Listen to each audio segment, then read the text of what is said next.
Pharmacy is a perk that is extremely under the radar, and for good reason, because it's mostly a quality of life perk and it's not really seen as a super viable perk on its own. However, that's not to say that the perk is totally useless, because when you combine it with other things, it does start to reach its potential, I would say. And you may be wondering, why even bother using pharmacy when there's things like self-care, or even better yet, bring your own medkit into a trial, then you don't have to search for one. To that I would say, that's boring, that's standard, everyone already does that. Plus, if you search chests when you're using Ace in the Hole, you're able to guarantee at least 2 add-ons, one of visceral rarity or lower, and the other uncommon rarity or lower. So if I'm looking for a medkit, I get at least 2 add-ons, and you never know what you might get. I might be able to get multiple medkits in a trial with styptics, or I might be able to get a medkit with a styptic and a refined serum. And then you can be like me and waste the styptic refined serum medkit because you accidentally missed a skill check. And as a quick reminder, here's what pharmacy does. It guarantees you an emergency medkit whenever you search a chest in a trial. Second, it gives you a 100% speed boost to your chest searching speed. And then lastly, it silences the chest searching noise, so the killer or other survivors shouldn't be able to hear you when they're nearby. So pharmacy combined with Ace in the Hole is already pretty much a given boost to the perk. Another perk that goes great with pharmacy is botany knowledge, as it was recently buffed so that the item efficiency reduction is now entirely gone. So now you can use more of a medkit every match, whether you're healing yourself or healing others. And the 4th perk slot can basically be anything.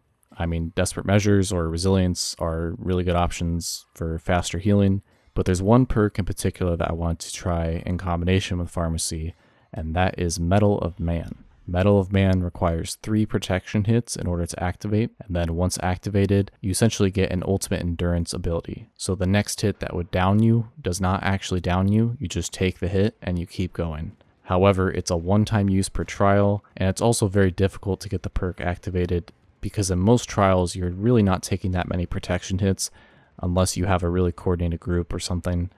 And also it can depend on the killer you go against. There's some killers where it's pretty easy to take protection hits, and then there's others where it's probably not a good idea to do that. But I do like challenging myself, so I wanted to try and see if I could get everything to work, and sure enough, it actually kinda did. And honestly, it's because I had a pretty good team. Really, if it wasn't for a good team, this match would have went south very quickly.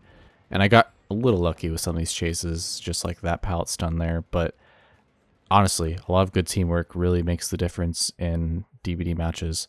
So solo queue teammates really can be a very 50-50 gamble sometimes.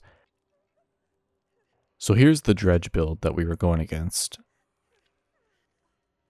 I don't believe Haunted Grounds ever caused any problems this match, but sure enough, I figure if I don't cleanse the totem that I will somehow pay for it later, so I did that, and then that happened, so I was caught off guard by that.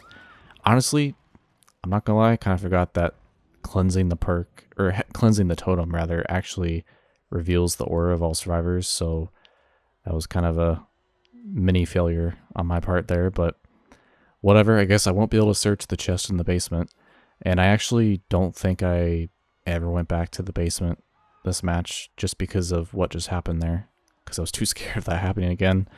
I did not want to trap myself in the basement, especially on RPD of all places. I just think it's a really awkward basement to kind of get trapped into, so I want to avoid that if I can.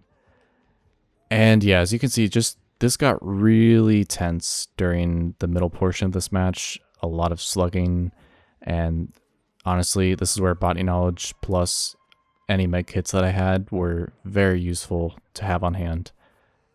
Honestly, you could say Wigliff would have been really handy here as well, but really any healing perk would have been fine. And I've already got 1 protection hit tanked in my Mettle of Man, so just kind of looking for any easy opportunities to tank more hits. If it means taking a hit after picking someone off the ground, I will try and do it, but I also want to be careful. You don't want to throw the game just to get protection hits. It's very easy to get a little greedy with that, but this was just a standard down on my part. I don't really know what I was doing. I was just trying to vault a window or vault a pallet, just 50-50 decision making there with Dredge and his power to just teleport around a loop, so not a whole lot you can do sometimes. And then that right there was a huge break, because if he got that hit on the ace before the ace could unhook me, I would have went stage 2, and this might have been a really different match at that point. So here I found another medkit. Not the greatest medkit, of course, but if I do hit my great skill checks, I do get more of a boost to the healing speed and remaining charges left, so that's always a plus. And while I'm thinking about it, I played several matches with this perk loadout, and I don't recall finding a single visceral rarity item on any of my medkits. So maybe it's just extremely rare or something, but I feel like after several matches of looting chests, I should have found at least one medkit with like a syringe or gel dressings. So I'm not really sure what happened there.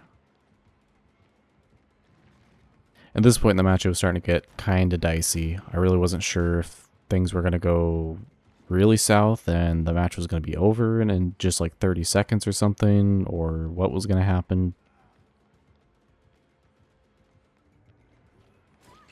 And I took another protection hit there, so now I've got 2 stacks in my Metal of Man bank, if you will. And honestly, at this point, I was trying to find another medkit and trying to also find another gen to work on. He had Surge, so I figured with all the hits that were going on, there had to be at least one generator that was probably getting close to being maxed out with regression and limiting the generators to 8 regression events per game. One of the best quality of life changes they've ever made. And that medkit I just found has a refined serum, so you never know, maybe that'll come in handy in this endgame portion. But I will say this endgame portion gets pretty mildly hectic, I'll say. Still waiting to get Metal Man fully activated, of course, but overall I'd say at this point in the match, Pharmacy's been pretty useful. I mean, this is my 3rd medkit now, so I've already fully depleted 2 other ones. And I haven't even searched the basement chest, or there's one other chest in this match, because I totally forgot to mention that I used a shiny coin, so that spawned 2 more chests in the map.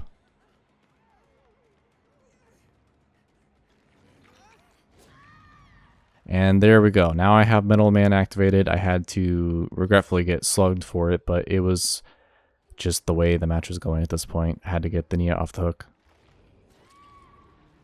And this is where it starts looking kind of bad. I was a little nervous we weren't going to be able to get that last generator done, but I will again say that this team was really good for especially solo queue standards, so really appreciate the extra effort and teamwork that everybody did in this match. And also, you know, props to the Dredge too. He did a really good job, I think, pressuring us, because again, if this was any other standard solo queue match with pretty average teammates, I think this would have went south like 3 gens ago. So this was a very tough match for everybody. And sure enough, there we go. The last gen's done, so surely it's an easy escape from here, right?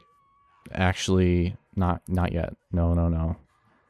Never is in good old Dead by Daylight.